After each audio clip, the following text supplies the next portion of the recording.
विज्ञान की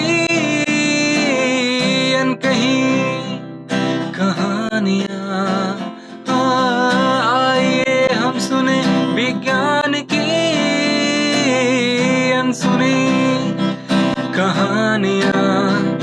Hello listeners, you're listening to Vigyan Ki Awaaz podcast program on STEM popularization, catalyzed and supported by the Ministry of Science and Technology, Government of India and Media for Community Foundation. Project devised and designed by Dr. R. Sridhar and assisted by Ashish Tiwari. Local coordination and production, Professor Subramanian. Content writing by Priyanshu and post-production by Professor Kaushik P. Kanchan of Garden City University, Bengaluru. Garden City University, conquer we shall all adversity. GCU,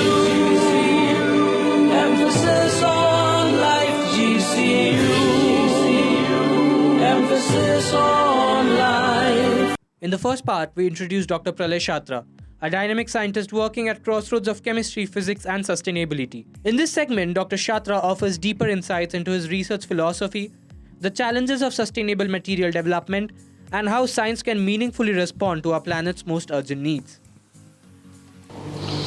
See where we can actually further improve is choosing the right problem.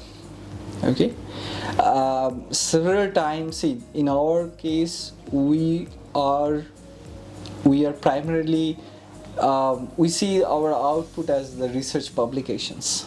Okay, so instead of thinking that way, if we see that how our research is directly getting converted into some product or becoming useful for the Indian society, if we get some metrics like that, and then we can judge us that where we are.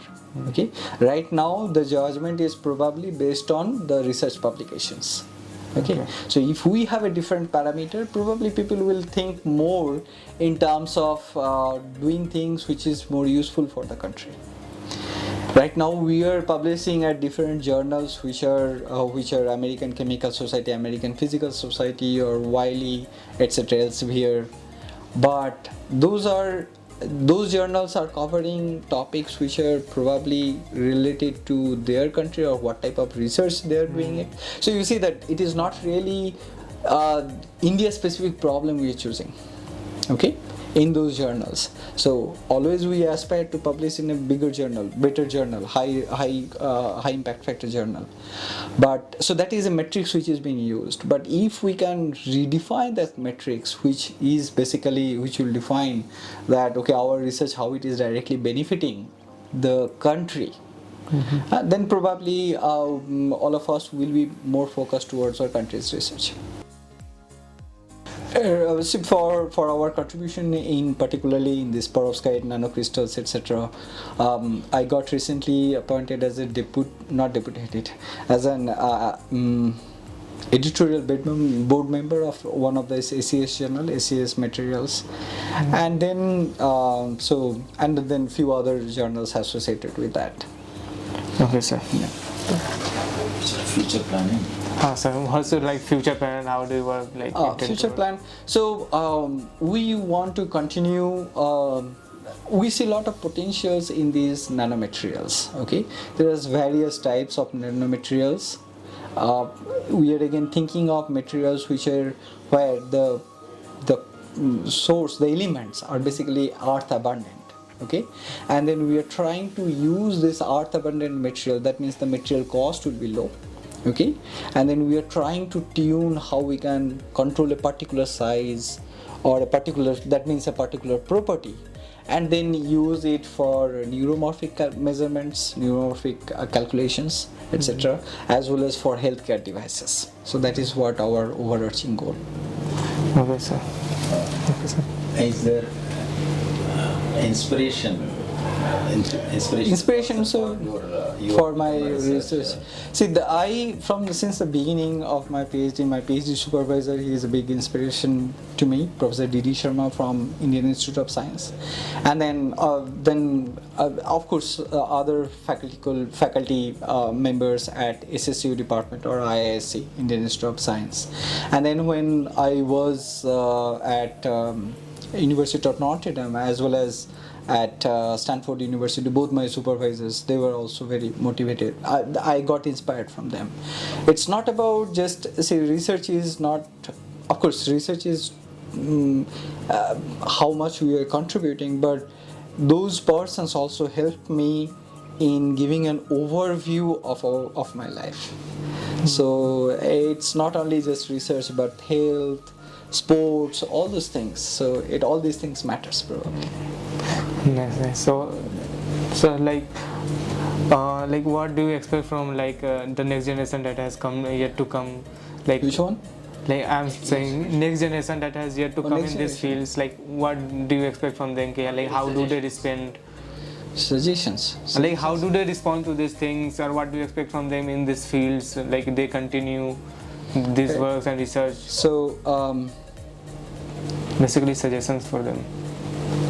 So one thing what I feel is that see, we have created an impression in our society that engineering or medical is the way to go. Okay, but then we see that a lot of students comes from engineering to fundamental science. So I think if we strengthen our high school education and their or college education, and then make our students more motivated or more curious towards science and research, okay, then automatically, see, the research whatever we are doing, maybe as a supervisor, my role is to supervise, but the students actually do the research. So it is outcome of a research is very strongly depends on the student. Correct? So so if students are highly motivated, then the project can take any direction. Okay, and sometimes we feel that doing science or doing research is boring, but it is very exciting at the same time. But one has to go to that level. So that is very important, and I think one point is for our next generation students is being consistent in performance throughout the life. There's a lot of potential to like. Exactly, absolutely. Is there any memorable incident in your life from the school to the research from your teacher? I write down every day what is exciting in my life. Like every day. Memorable. See, for example,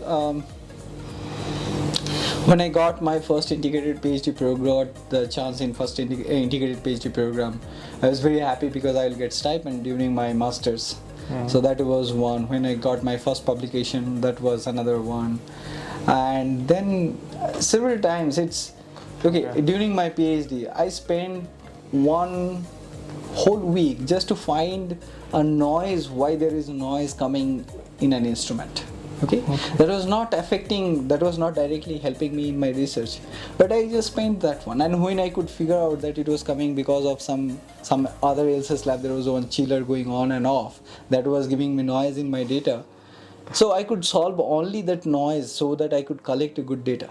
But spending that 1 week worth of time and then later finding out that there was this problem, I could solve it, that was also very rewarding. So like this, every day is very rewarding in different ways. Like achievement you do. Exactly. These small achievements also matters, correct? We several times we aim for the big achievement, okay, but the small things basically adds up and gives us the bigger achievement. Yeah, right. Okay. So, okay, sir. Okay. Thank you so much. Thank you very much. Thank you. It was great talking to you. Thank you. Thank you very much. You were listening to Vigyan Ki Awaaz, a podcast on STEM popularization, catalyzed and supported by National Council for Science and Technology Communication, Government of India. Tune in for more such episodes to Vigyan Ki Awaaz on this platform and also through Spotify, YouTube and Apple Music platforms. आइए हम सुने विज्ञान